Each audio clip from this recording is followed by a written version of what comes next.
नमस्कार विद्यार्थी मित्रांनो, आपण वाणिज्य संघटन व व्यवस्थापन हा विषय आपण अभ्यासतोय।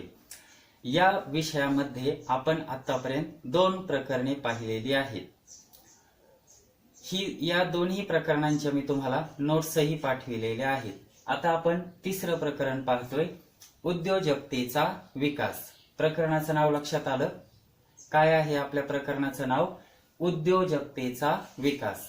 आता ह्या प्रकरणामध्ये आपल्याला काय अभ्यासायचं आहे हे तुम्हाला प्रकरणाच्या नावावरूनच लक्षात आलेलं आहे। थोडक्यात उद्योजक म्हणजे काय, उद्योजकता म्हणजे काय, त्याची वैशिष्ट्ये याचा आपल्याला या प्रकरणात अभ्यास करायचा आहे। आता उद्योजकतेचा विकास या तिसऱ्या प्रकरणामध्ये आपण सर्वात पहिला प्रश्न पाहतोय, उद्योजक म्हणजे काय? उद्योजकाची संकल्पना स्पष्ट करून उद्योजकाची वैशिष्ट्ये स्पष्ट करा। उद्योजकाची व्याख्या सांगा, संकल्पना स्पष्ट करा आणि उद्योजकाची वैशिष्ट्ये स्पष्ट करा। हा प्रश्न आपण पाहतोय। आता या प्रश्नामध्ये थोडीशी आपण प्रस्तावना पाहू। पहा, उद्योजक म्हणजे नेमकं आहे तरी कोण, काय? पहा, उद्योजक म्हणजे अशी व्यक्ती जी उद्योग चालविताना भविष्यातील धोका व अनिश्चिततेचा विचार करून व्यवसाय करते। लक्षात आलं? उद्योजक म्हणजे काय? उद्योजक म्हणजे अशी व्यक्ती जी उद्योग चालविताना भविष्यातील धोका व अनिश्चिततेचा विचार करून व्यवसाय सुरू करते। थोडक्यात या व्याख्येवरून आपल्याला असं सांगता येईल की उद्योजक हा एक सृजनशील असतो। उद्योजक हा स्वतः मालक असतो, उत्पादक असतो। उद्योजक हा स्वतः निर्णय घेणारा असतो। उद्योजक हा स्वतः जोखीम, धोका व अनिश्चितता पत्करणारा असतो। ही झाली आपली प्रस्तावना, इंट्रोड्युक्शन। आता आपण उद्योजक म्हणजे काय, उद्योजकाच्या व्याख्या पाहूया। आता उद्योजकाची जी व्याख्या आहे, पहिली व्याख्या आहे वेबस्टर शब्दकोशानुसार। म्हणजे डिक्शनरी तुम्ही ऐकली असेल, वेबस्टर डिक्शनरी, ऑक्सफर्ड डिक्शनरी, तर त्या वेबस्टर शब्दकोशामध्ये व्याख्या सांगितलेली आहे।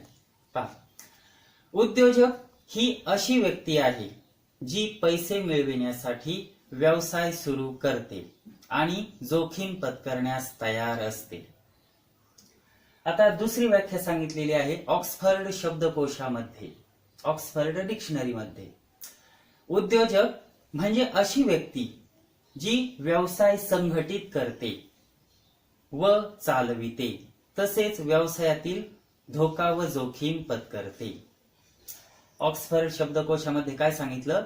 उद्योजक ही अशी व्यक्ती आहे जी व्यवसाय संघटित करते व चालविते आणि व्यवसायातील धोका व अनिश्चितता स्वीकारून काय करते?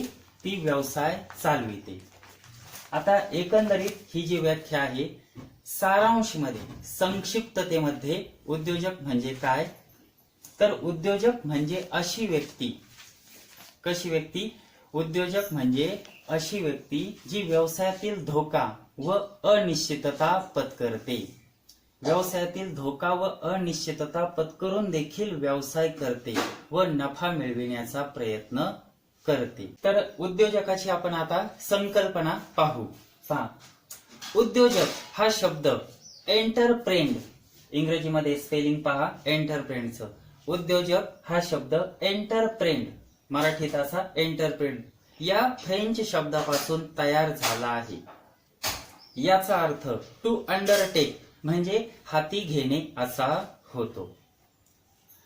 उद्योजक हा व्यवसाय सुरू करतो, पैसे कमविण्यासाठी नुकसान सहन करायलाही तो तयार असतो।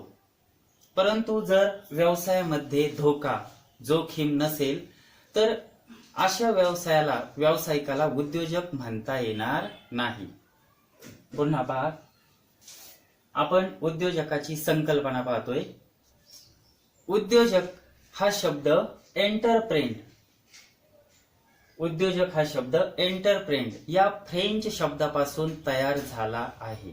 याचा अर्थ टू अंडरटेक म्हणजे हाती घेणे असा होतो। आणि कोणताही उद्योजक असो, व्यावसायिक असो, तर त्याला व्यवसायामध्ये धोका, अनिश्चितता स्वीकारावीच लागते, पत्करावी लागते. आणि जर व्यवसायामध्ये धोका, अनिश्चितता नसेल तर त्याला उद्योजक असे म्हणता येणार नाही. आता उदाहरणार्थ, जर एखाद्या छोट्या व्यावसायिकाने तुमच्या शेजारी किराणा दुकान सुरू केलं तर तो सुद्धा काय झाला, उद्योजक असतो. एखाद्याने जर तुमच्या शेजारी गावामध्ये, शहरामध्ये जर एखादं धुलाई केंद्र सुरू केलं तर तो सुद्धा उद्योजक असतो किंवा उद्योग असतो. एखादा नळ कारागीर असेल म्हणजे प्लंबर असेल तर तो सुद्धा एक छोटा उद्योजक असतो. किंवा कोट्यवधी रुपयांची उलाढाल करणारे रिलायन्स कंपनीचे संस्थापक असतील, कोण, धीरूभाई अंबानी असतील, किंवा टाटा कंपनीचे संस्थापक असतील, जमशेदजी टाटा, हे सुद्धा उद्योजक आहेत. आता उद्योजक म्हणजे काय ही संकल्पना आपली झाली. आता उद्योजकाची आपण वैशिष्ट्ये पाहू. पहिलं वैशिष्ट्य आहे बौद्धिक क्षमता. उद्योजक हा एक सर्जनशील विचारवंत असतो, म्हणजे सकारात्मक विचार करणारा असतो. त्याच्याकडे एक चांगली बुद्धिमत्ता असते. उद्योजक हा व्यवसायातील चांगल्या वाईट परिस्थितीचा अभ्यास करून योग्य निर्णय घेत असतो. पहिलं वैशिष्ट्य समजलं सगळ्यांना, बौद्धिक क्षमता. उद्योजक हा कोण असतो, सर्जनशील विचारवंत. त्याच्याकडे एक चांगली बुद्धिमत्ता असते, तो हुशार, बुद्धिमान असतो. व्यवसायामध्ये अनुकूल परिस्थिती असेल म्हणजे चांगली असेल, प्रतिकूल परिस्थिती असेल म्हणजे वाईट परिस्थिती असेल, तर याचा अभ्यास करून तो योग्य निर्णय घेत असतो. दुसरा मुद्दा आपण पाहतोय दूरदृष्टी, भविष्यातील दूरदृष्टी. उद्योजकाकडे दूरदृष्टी असते. दूरदृष्टी याचा अर्थ काय, भविष्यामध्ये कोणती अनुकूल परिस्थिती राहील किंवा प्रतिकूल परिस्थिती राहील याचा विचार करणारा. उद्योजकाकडे दूरदृष्टी असते, म्हणजेच बाजारपेठेतील चढ उतारानुसार, बाजारपेठेतील मागणी पुरवठ्यानुसार त्याला योग्य निर्णय घ्यावे लागतात, यालाच म्हणतात दूरदृष्टी. तसेच उद्योजक हा बाजारातील बदलांनुसारच त्याला योग्य निर्णय घ्यावे लागतात. थोडक्यात उद्योजक हा भविष्याचा वेध घेणारा असावा. आता आपण तिसरा मुद्दा पाहूया, कठोर परिश्रम. उद्योजक हा कठोर परिश्रम घेणारा म्हणजेच कष्टाळू, जिद्दी, मेहनती असावा. उद्योजक जेव्हा एखादा नवीन उद्योग सुरू करतो तेव्हा कठोर परिश्रम घेणे अतिशय आवश्यक असते, तरच त्याचा व्यवसाय यशस्वी होतो. पुढचा मुद्दा आहे तांत्रिक ज्ञान. उद्योजकास त्याच्या उद्योगातील म्हणजेच व्यवसायातील तांत्रिक ज्ञान असणे आवश्यक आहे. म्हणजेच उद्योजकाला आधुनिक यंत्रसामग्री व तंत्रज्ञानाचे ज्ञान असले पाहिजे. त्यामुळे काय होतं, व्यवसाय संघटनेची म्हणजेच उद्योगाची कार्यक्षमता व उत्पादकता वाढते. पर्यायाने कर्मचाऱ्यांचीही कार्यक्षमता व उत्पादकता वाढते. पुढचा मुद्दा आहे संज्ञापन कौशल्य, कम्युनिकेशन स्किल्स. संज्ञापन म्हणजे काय, कम्युनिकेशनचे स्किल्स. कोणताही उद्योग किंवा व्यवसाय यशस्वी होण्यासाठी एक महत्वाचा घटक म्हणजे काय, संज्ञापन, कम्युनिकेशन. आणि उद्योजकाला अनेक वेळा ग्राहक, विक्रेते, धनको, कर्मचारी असा अनेकांशी त्याला संवाद साधावा लागतो, कम्युनिकेशन करावं लागतं. काय सांगितलं या मुद्द्यामध्ये, कोणताही व्यवसाय असेल, उद्योग असेल, तो यशस्वी होण्यासाठी सर्वात महत्वाचा घटक म्हणजे काय, संज्ञापन होय, कम्युनिकेशन.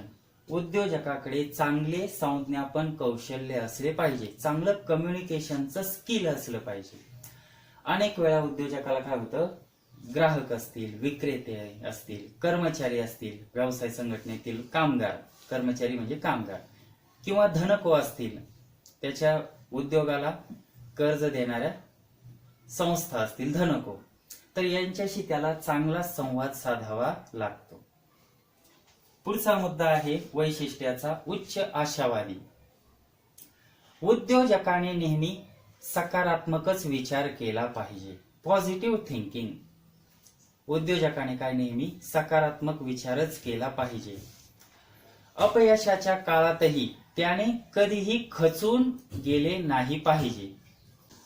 पुढचं वैशिष्ट्य आहे उद्योजकाचं जोखीम स्वीकारणे. उद्योजक ही अशी व्यक्ती असते जी उद्योग किंवा व्यवसाय चालविताना त्यातील धोका किंवा जोखीम स्वीकारतो. उद्योजक काय करतो, त्याचा उद्योग चालविताना किंवा व्यवसाय करताना तो व्यवसायातील जोखीम स्वीकारतो, रिस्क स्वीकारतो. आणि उद्योजक हा नेहमीच व्यवसायातील नवनवीन आव्हानांना तोंड देत असतो व स्वतःचा उद्योग किंवा व्यवसाय यशस्वी करण्याचा प्रयत्न करीत असतो. शेवटचा मुद्दा आहे आत्मविश्वास. उद्योजकामध्ये आत्मविश्वास असला पाहिजे. उद्योजकामध्ये काय, आत्मविश्वास असला पाहिजे. कारण व्यवसाय चालविताना मोठ्या प्रमाणात धोका, जोखीम किंवा अनिश्चितता असते. व्यवसाय चालविताना काय असतं, खूप मोठ्या प्रमाणात धोका असतो, जोखीम असते, अनिश्चितता असते. त्यामुळे उद्योजकाकडे मोठ्या प्रमाणात आत्मविश्वास असला पाहिजे. आत्मविश्वास असेल तरच त्याचा व्यवसाय यशस्वी होतो. ठीक आहे, तर विद्यार्थ्यांनो, आज आपण तिसऱ्या प्रकरणाला सुरुवात केलेली आहे. प्रकरणाचं नाव आहे उद्योजकतेचा विकास. पहिला प्रश्न आपण पाहिला, उद्योजकाची व्याख्या, संकल्पना सांगून उद्योजकाची वैशिष्ट्ये स्पष्ट करा. धन्यवाद.